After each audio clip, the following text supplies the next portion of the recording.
Coupe-Argel, depuis 70 ans à votre service pour vous livrer le meilleur du surgelé.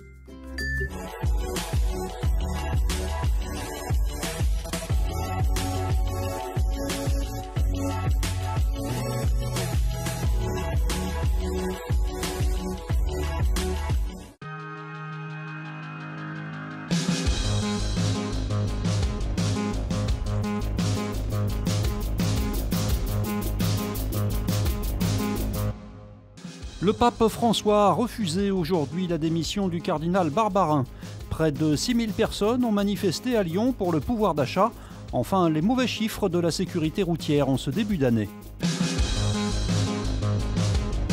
Avec ce genre de décision, on est complètement atterré et je reçois beaucoup de messages en ce sens de victimes aujourd'hui qui sont atterrés de cette décision du pape. Le pape François refuse la démission du cardinal Barbarin. C'est le primat des Gaules qui l'a annoncé cet après-midi dans un communiqué au lendemain de son entrevue avec le Saint-Père. Ce dernier justifie sa décision rapide au motif de la présomption d'innocence, difficile à comprendre pour les victimes du père Prénat. Je me disais qu'il allait refuser, mais j'espérais comme beaucoup que finalement il l'accepte. C'est la deuxième fois qu'il refuse la démission du cardinal, il l'a déjà refusé en 2016. Cette fois il la refuse alors que le cardinal a été condamné et que le jugement est très étayé de ces juges du jugement du 7 mars. C'est quand même encore une étape de plus qui montre que l'Église est dans une inertie, qu'elle quelque part se protège, on peut dire qu'elle se protège en faisant ça et qu'elle ne veut toujours pas mettre d'actes concrets sur des mots qui pourtant sont forts. Le cardinal Barbarin a précisé qu'il se mettrait quelque temps en retrait de son diocèse lyonnais. Il déléguera ses fonctions au vicaire général, le père Yves Baumgarten, ici à droite de l'écran. Moi, je ne sais pas ce que c'est que se mettre en retrait. Est-ce que c'est partir prier pendant des semaines dans un monastère le temps que la décision de la cour d'appel soit passée? Est-ce qu'il va être encore en lien avec des gens du diocèse de Lyon? Moi, je ne sais pas du tout ce que ça veut dire dans l'Église se mettre en retrait tel que lui vient de le formuler. Donc, À la 15, des services publics.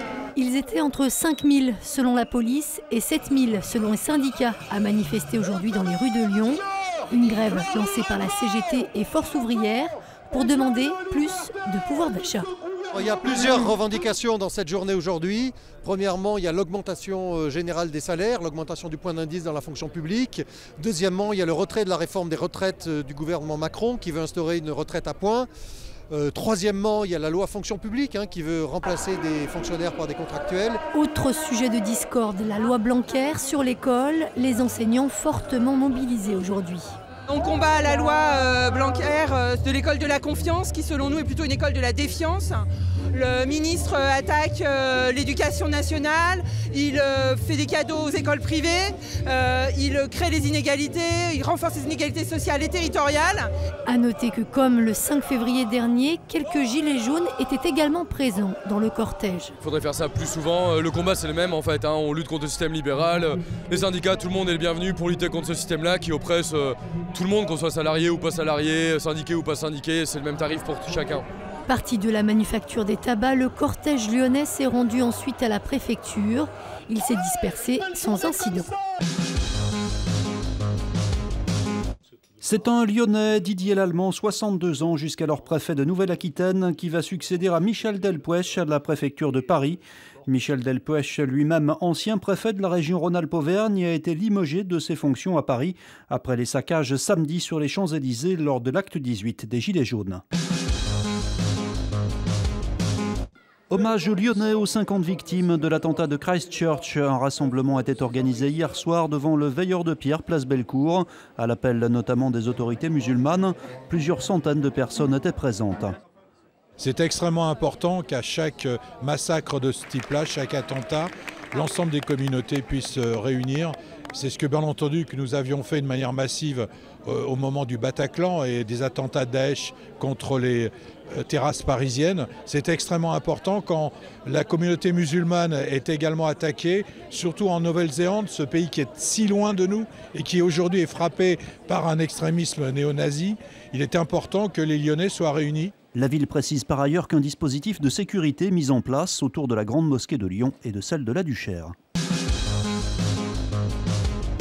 Nous avons déjà 15 morts en métropole, là où nous en avions que 11 l'année dernière. Et sur ces 15 morts, il y a autant de piétons que d'automobilistes, ce qui n'était jamais arrivé avant. Le mauvais bilan de la sécurité routière depuis le début de l'année dans la métropole de Lyon. La préfecture annonce une multiplication des contrôles en soirée notamment, mais veut aussi sensibiliser aux risques liés aux nouveaux modes de déplacement.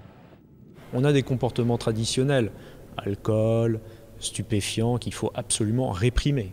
Et puis il y a tout ce qu'on appelle les nouveaux usages, les nouveaux modes. Il faut qu'on sensibilise plus parce que ce trafic va augmenter, parce qu'il y aura peut-être plus d'accidents. Et donc il y a plein de choses à faire. Et donc nous nous sommes dit avec les opérateurs, notamment notre trottinette, qu'il fallait qu'ils s'engagent eux-mêmes à des actions de prévention importantes.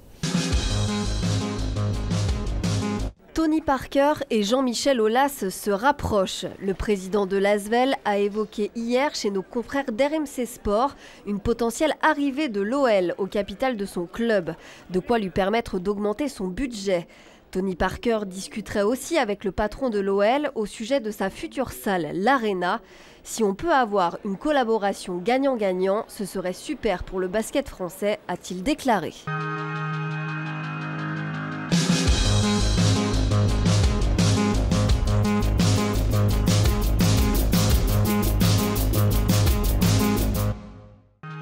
L'info continue sur TLM.tv, les réseaux sociaux et le fil info.